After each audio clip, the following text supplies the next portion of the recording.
expansive experience. And then I went with Bill Holman to Italy, and he pulled out his skull to our sponsors, and I became violently ill with a high fever.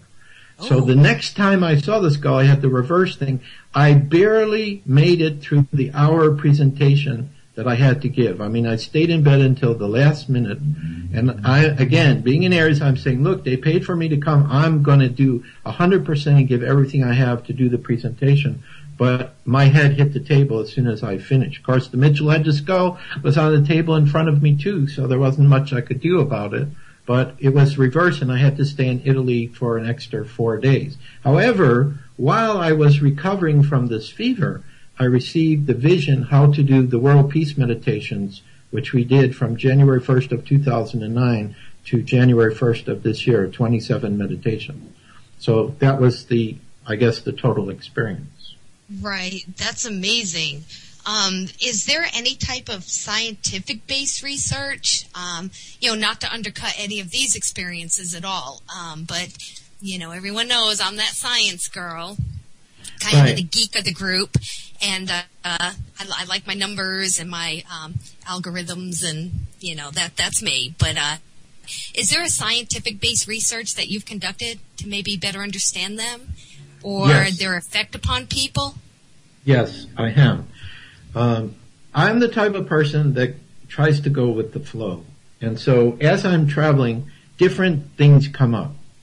And one of the things that came up while we were traveling is I was introduced by a friend in Chicago to a device which generically is called a meridian stress test system. Now, for those people who are not familiar with it, basically what this is an electronic device. It's connected to a computer, and it has an electrode which is able to send out a small electrical voltage into the meridians on a person on their hands and feet. Now, the way it basically works is if 50% of their current is accepted by the meridian being measured, that meridian is in perfect balance. So what this device does is it gives us numbers between 0 to 100. So 50 is where perfect balance exists. So what we did is the following experiment. Now, just to give an example how this device is used by medical doctors in Europe. Now, I'm not sure if it's accepted here in America yet. They were working on it when we did this research with the device on the Mitchell Hedges Go for the Sci-Fi channel, which again did not broadcast it to do a test with it. So what they'll do is there's another part of the device where you can put an object on it, and you can see how that object is affecting the person. Because what happens is our body cannot lie what is its physical condition. And each meridian is attached to either an organ in the body or some system in the body, or maybe it's attached to a chakra in the body. They have different versions of this device that can measure all these things. So what we did is, and Bill Holman basically gave me this idea, is we would test people with three things. The first, and we wouldn't do it in the same order, because the person was blindfolded, so they didn't know what was going on. So we would test them with nothing, which is your baseline reading. In other words, where is the person right now with no crystal skull, or the other object would be a quartz crystal of the same material as the skull. So nothing was placed on it. Then we would test them with a piece of quartz crystal the same as the skull and the skull itself, and just see what happens. Now, the way that we calculate for people who are mathematical is we would look at, what is it called? The relative distance away from 50 of the reading.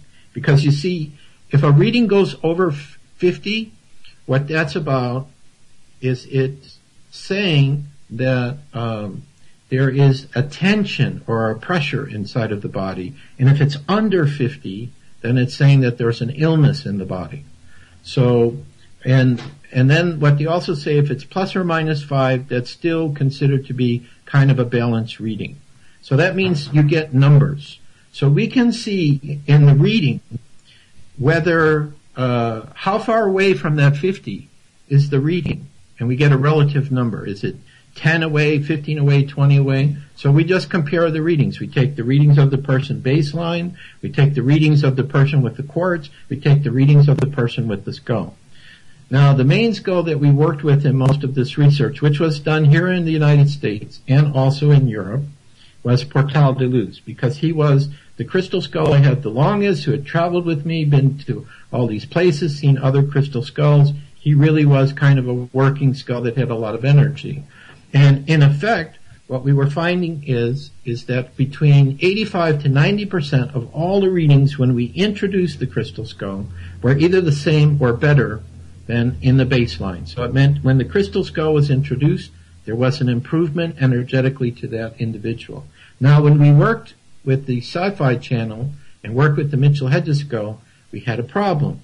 The problem was, once the Mitchell-Hedges skull seemed to be introduced, it would balance the energy of the person, and therefore the next test coming up wouldn't mean anything, because that crystal skull had such a powerful energy, it was balancing the person. And especially when we worked with Bill Holman, as soon as that crystal skull was put in front of him, from then on, all of his readings were almost in complete balance.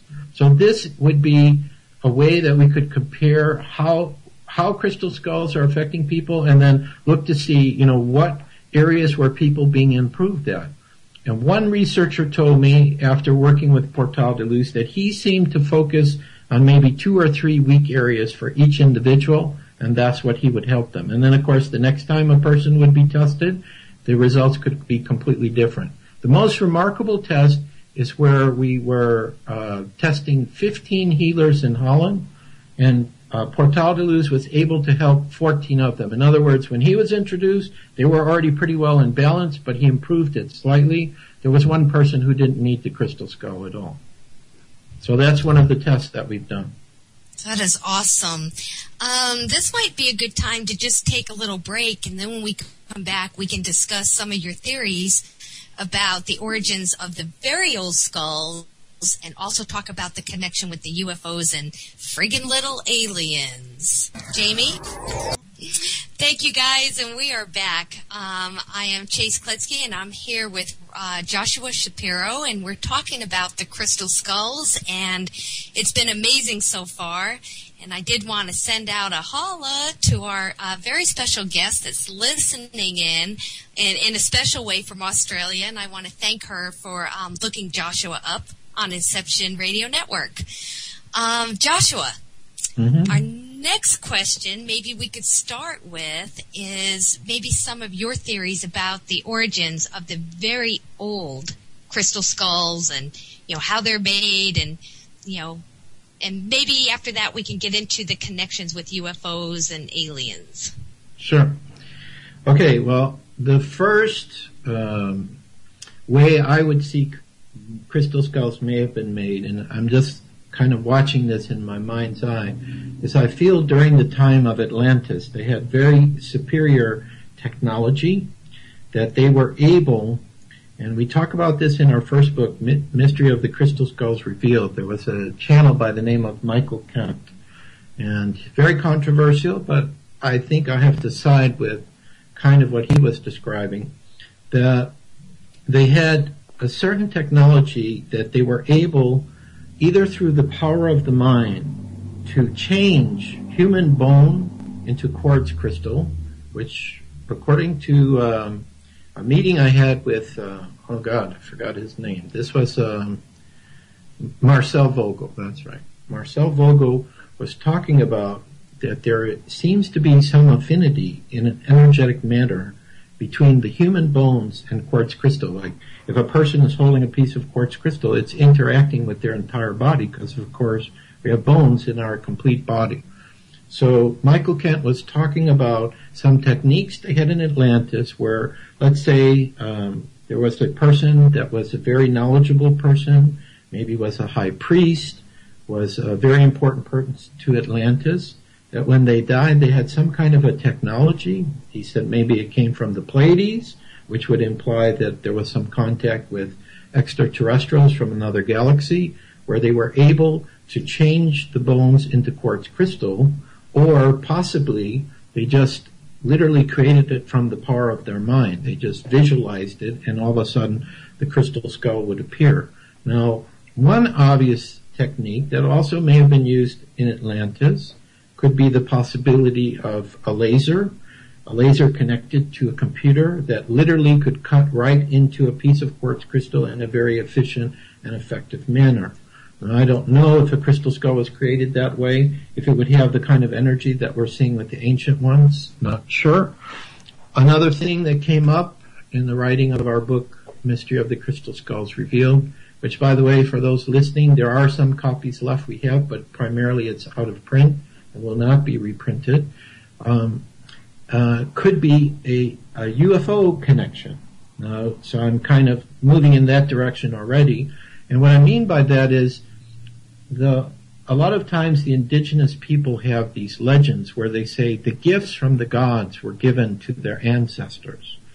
So it might be possible that maybe some of the very oldest skulls are what are called original crystal skulls. And again, Michael Kent talked about this. And again, this was linked to the inner earth, which was linked to UFOs, which was a long time ago, that there were extraterrestrial races who possibly brought these crystal skulls to the earth as a tool for awakening consciousness. Now, one thing that I felt when I was in the presence of the Mitchell-Hedges skull the first time is it almost felt like there was someone linking into the skull, like on the internet, our computers are talking to each other and we can link together. I mean, this whole broadcast wouldn't be happening without the computers tonight. That there could be, say, other crystal skulls that are on board spacecraft, because I saw this once as a vision. So again, I'm throwing out theories. I don't know which of these is correct. That there could be comparable crystal skulls on spacecraft that are linking into the crystal skulls here, just like our computers are linking into the internet. Because, in effect, all of the modern technology that we have today, a lot of it is based on quartz crystal, which is the material of which the very oldest skulls have been found so far. So my personal feeling is either the extraterrestrials brought the skulls here, or there were some very advanced civilizations in the past who created these skulls knowing that quartz crystal is a material that will last for a long time, and that there would come a day, and I think the day is now, where the crystal skulls would be important to assisting humanity with world peace. So it seems to be, for the ancient skulls, a higher level of civilization or dimensional beings or galactic beings or very advanced beings that live in the inner earth are somehow connected to bringing these very superior skulls here and left them for us to learn about them, work with them, and have them remind us of who we are, divine children of God. Right. Is it the new crystals? I almost see an admiration or an instant, spiritual reverence to an older crystal. But is there an importance to the new crystal skulls that are being made by modern carvers, like in Brazil or China? I believe so. And the easiest way I could answer that is, again, this comes from what I call my crystal kids or children, is they each have their own unique ability and talents and skills. And they're each helping people in a different way. Now, one thing that I've noticed is sometimes, let's say a person who's not very familiar with crystal skulls or is not very far on their spiritual path, if they might come into contact with one of the ancient skulls, the energy may be too overwhelming. So sometimes it's better to work with these newer skulls who are basically, I don't like this word, but I don't know any other word to use, being programmed to work with the energies of today. In other words, to recognize people like the skulls that we have, they're helping people with challenges of today. People that are depressed, people that have some kind of illness or some kind of emotional block. Our crystal skulls are very effective of helping to bring a release, some form of healing, to help a person with modern type problems. Another situation which I see the modern skulls are very helpful is they're pretty much free to travel wherever you go all over the world. Whereas the very old skulls, and I'm kind of using that term more than, let's say, an old skull or an ancient skull, just say very old skulls. There are laws of antiquity, like in Mexico, where the government is tired of people plundering all their, artifacts from these very old cultures and civilizations that exist throughout Mexico. Although we went to Teotihuacan, which is the pyramids by Mexico City, I'm not convinced they were made by a Mesoamerican culture. It's the energy that was coming off that pyramid could have been Atlantean or Lemurian. But anyway, the newer skulls are able to travel where the older ones may not. So let's say, for example, I would like people to experience the energy of the Mitchell-headed skull. And, the guardian, he's not able to be present everywhere. I think he got worn out after the movie came out. He did a lot of traveling for almost like a year and a half, I heard. But Portal de Luz was right next to him. So Portal de Luz was probably given some aspects or essences of that skull, which then as he's traveling as a new skull could be shared with other people. Or there exists the other possibility, and again, I don't know how we could prove this, but I sense this a lot of times, like when we're doing our presentations and I'm just showing slides of these older skulls, I almost feel like they're aware that's going on and they kind of pop in because maybe they are living essences.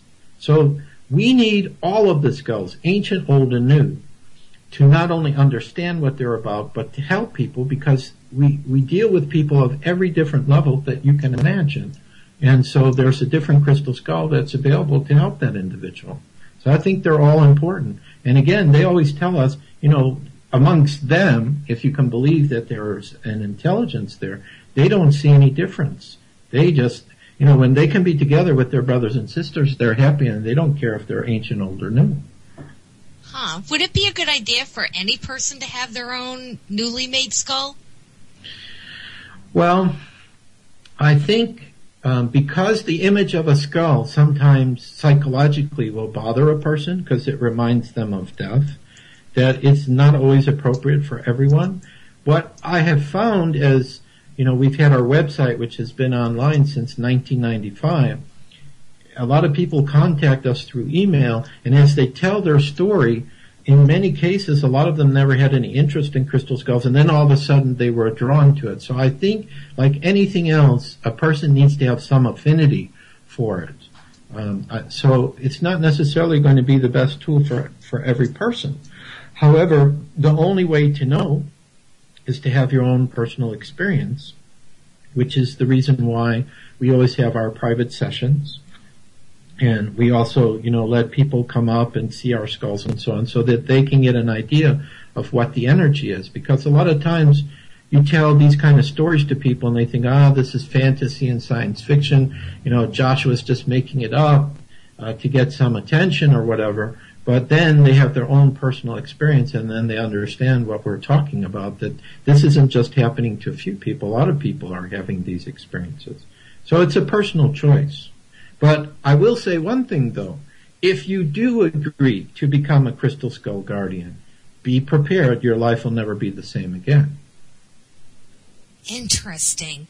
How are the crystal skulls linked to their world prophecies?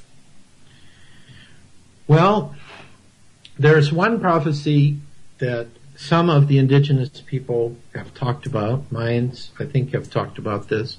Although Mayans really have discussed 52 crystal skulls instead of 13, so I think it comes more from Native American legends, that there could possibly exist a certain set of, say, very advanced skulls, that when they come together, their combination of their frequency and energy would have the ability literally to lift the vibrational frequency of this planet into a higher energy. And a lot of people are talking about, from prophecy perspective, that we're going from a third to a fourth to a fifth dimensional consciousness. So they could be a catalyst that when the right group comes together in the right place at the right time, whether this is December 21st, 2012 or some other date, I don't know. But this has been a theory that has been discussed. Certainly, the crystal skulls are awakening consciousness inside of people. So therefore, we could also look at what Ken Keyes wrote about many years ago called the 100th monkey effect, that when a certain number of people have the conscious understanding of what world peace is, then all of a sudden every single person on this planet will know what world peace is, and we would move forward. So I have seen with people working with crystal skulls where it has activated, their inner wisdom, their knowledge, their gifts. So this could be possible as well. I think that the key, which is supporting these prophecies about certain sets of skulls coming together to help humanity, is how many crystal skulls are being carved now, and how many of these older skulls are surfacing. Almost every week somebody is talking to me about new skulls surfacing. Like there was another skull that just surfaced out of Germany. And, so I saw on Facebook people were saying, well, is this another ancient one? Which skull is this? I mean, certainly in Mexico City where we were, where people were bringing their crystal skulls they had, and a lot of these were just being sold in stores. They're kicking the ground in Mexico and they're coming out. Jaime Musan, who you mentioned, that has a rose quartz skull, which I think is quite old, and I had interesting experience with that one.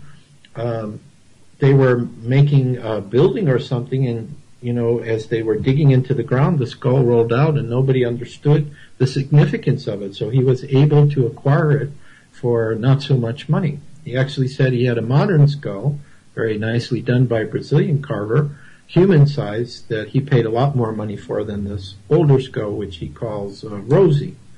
Now, what happened to me with Rosie, and I didn't realize this because it was recorded when they were doing the interview of me in Mexico. I was doing a meditation with Rosie, and I was talking about what I was doing, and I had some of my small skulls around it to help to activate the skull. It looked like coming from my wrist, and I don't remember having a scar or anything, that some blood was dripping from my wrist while I was meditating with that skull. So I don't know what that was about, but that was very interesting. So there are unusual physical reactions that people have to the skulls, even the new ones. So it's going to take lifetimes to really understand what's going on with these crystal skulls. Right. It's almost time to open our show to the chat room and some of the call-ins, so if our listeners could start getting their questions ready. But I had a couple more quick questions, and one was, you mentioned like they're almost being found daily. Where are most of them found? I know you mentioned they were kind of being just even kicked up sometimes, but are most found like in caves or jungles, woods? I think from what I've heard, Chase, they're coming out of all different kind of places. Some are linked to ancient ruins. Some are just in the ground. I'm sure there's been some in caves. If they're coming out in these different places, it means the people who were the guardians prior, they honored and respected them, and they seemed like they were trying to protect them or hide them. There are hollow skulls also coming out of Mexico, which yet nobody has come up with a real good explanation about what that's about, because that's not easy even for a modern carver to carve. Now, the modern carvers of today are using diamond tip tools, and there are some very good carvers who could duplicate and form some of these ancient skulls, but they don't have the energy of the ancient skulls. Right. So it's pretty interesting, but they're coming out of different places. I think the two that were talked about that came out of Germany, they also came out of either South America, Mexico, or Central America. They were found there, and then they made their way to Europe into personal collections. So there are probably quite a few crystal skulls that no one knows about that are in private collections, as well as being guarded and protected by indigenous people. Right. We didn't even get to talk about prophecies or crop circles, orb, and the hollow earth. Joshua, you're going to have to come back very, very soon. And we're going to open up right now for any questions, so you guys can start bringing those to us. And in the meantime, we have a caller that's going to call in, Chase. Okay. They're going to call in just a minute, so just warning you. A call from Chase? Oh, a call for you. Okay. Somebody's going to call into the show in like the couple. Here they go. So Okay. take the call.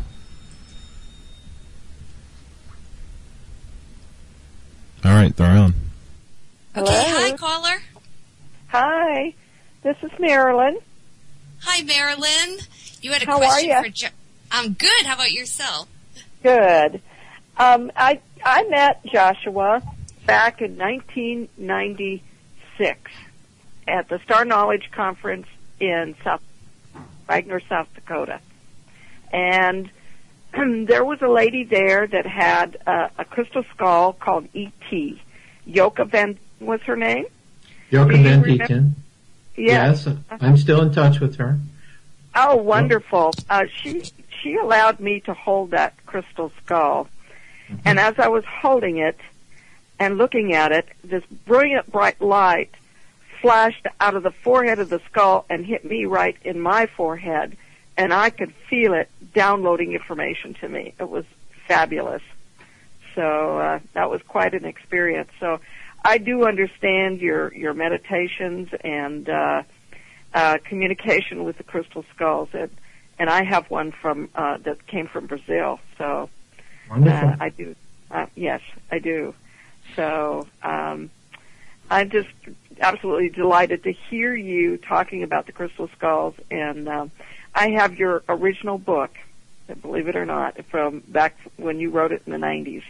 So, Well, there's still a few copies left, and if we can ever figure out a way, we have a new book called Journeys of the Crystal Skull Explorers, which we're just getting out pieces of it as ebooks right now. So hopefully one day, instead of it coming out in a language that's not English, it'll come out in English.